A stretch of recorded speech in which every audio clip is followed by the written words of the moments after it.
Most insane ninja weapons. Number 12. Kusarigama. Also known as the Japanese sickle, it was often paired with a chain or masaki ball. The two weapons used together often complements a specific type of fighting, especially against a sword-bearing opponent. The chain and ball could be used similar to a mace, but was designed to keep opponents far away or to limit their movement by wrapping up their dominant hand or weapon. This was actually a popular weapon among women during the Muromachi period during the early 1300s. It was more than likely that ninjas began adopting this weapon as a secret tool. Once the opponent was slightly immobilized, the person could attack with the sickle and leave a lethal blow. Number 11. The blowgun. Among one of the favorite tools used for assassination by ninjas was, of course, the blowgun. Blowguns are simple, accurate, easy to conceal, and of course, silent. One of the best things about blowguns for ninjas was the fact that they could easily make them appear simply as flutes, not a deadly weapon.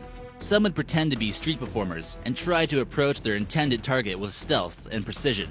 In order to transform the flutes into blowguns, all they needed to do was wrap a piece of paper over the flute holes to ensure maximum range. Once darts were dipped in a lethal poison, they are then instruments of destruction. Number 10. The Tekko Kagi.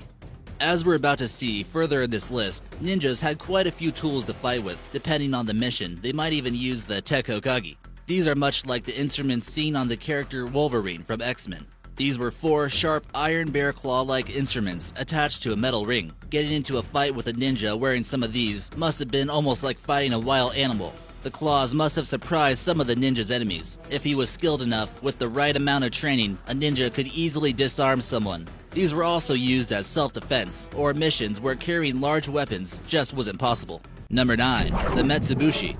Also known as eye closers, this was almost like a medieval form of pepper spray, and was a type of powder that would irritate the eyes and sinuses. It was often administered by placing the powder in the hand, then blowing it in the face of the victim. This was perfect for ninjas when they needed to escape an unwanted situation. Once the eyes were blinded, the ninja could make an escape or hide somewhere. One type of Metsubushi contained the following ingredients: ashes, ground up pepper, mud, flour, and dirt.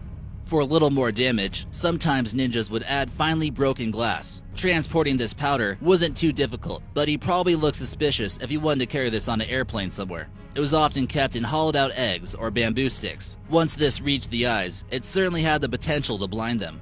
Number 8. Tekken. Ever remember playing the video game known as Tekken when you were a kid and wondered what the name meant? If you thought being punched by a ninja was already bad enough, imagine if he was wearing one of these things. Japanese ninjas equipped themselves with a pair of medieval brass knuckles, capable of delivering some serious pain and damage. People's fists are relatively fragile, and bones can be broken from the person delivering the punch as well. The Tekken ensured that the ninja could engage in melee combat. Tekkens were used for both self-defense and for attacking. It might not always be lethal with one blow, but it certainly delivered a strong enough punch to anyone who considered getting in the way of the ninja's plot. Number 7. The Kaginawa.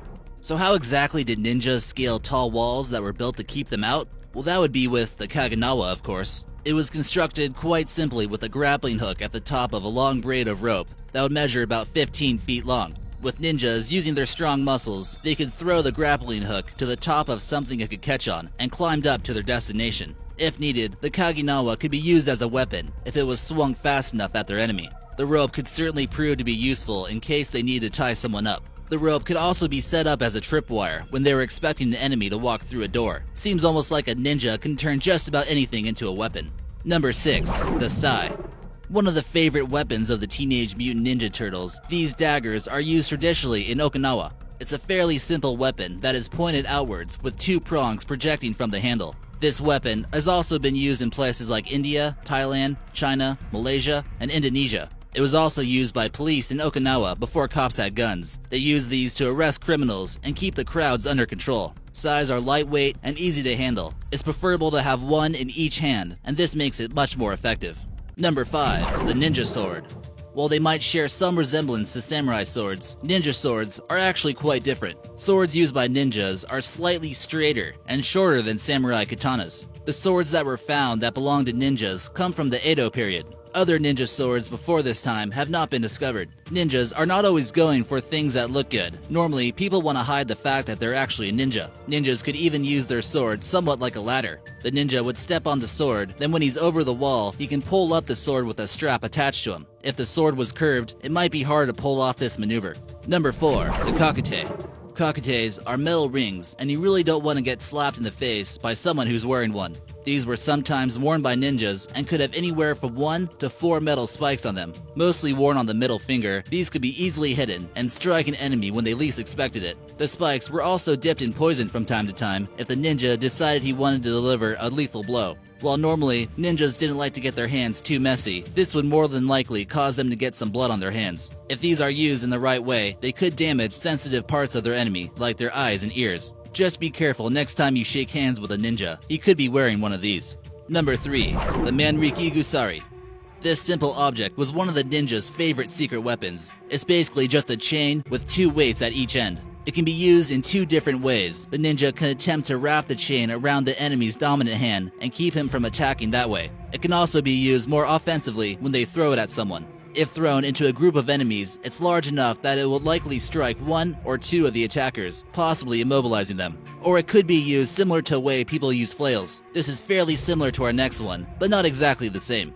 Number 2. Nunchaku. No true modern-day ninja is complete without a pair of handy-dandy nunchucks. Another simple design, nunchucks are 2 sticks connected by a rope or chain and are used as a martial arts weapon. These were possibly used by lower-class farmers who needed a cheap weapon originally to fight off the samurai. But eventually, it became popular with a little help of a martial artist named Bruce Lee. Maybe you've heard of him. Possession of this ninja instrument is actually illegal in some countries. Freestyle nunchaku is actually a modern style of performing art, and it really is used more of as a prop than an actual weapon. That still doesn't mean you want to get hit by one. It takes fast reflexes that ninjas often possess to make this an effective tool. If you don't know what you're doing, you'll most likely make a fool of yourself and hit yourself. And now for number 1. But first, be sure to subscribe for new videos every day. Ninja stars. Also known as the shuriken by Japanese, this is one of the most iconic symbols of ninjas. Everyone has probably at one point heard or seen of ninja stars in their life. There are endless designs, but there are 2 main types of shuriken. There's the flat type, and then there's the stick type. The flat ones are probably the ones you're more familiar with and can inflict serious wounds. Some can even have up to 8 different points. The stick shuriken isn't quite as easy to throw for those of you who don't have much ninja experience on your resume. Although these may be harder to hit your target with, it'll cause much more damage.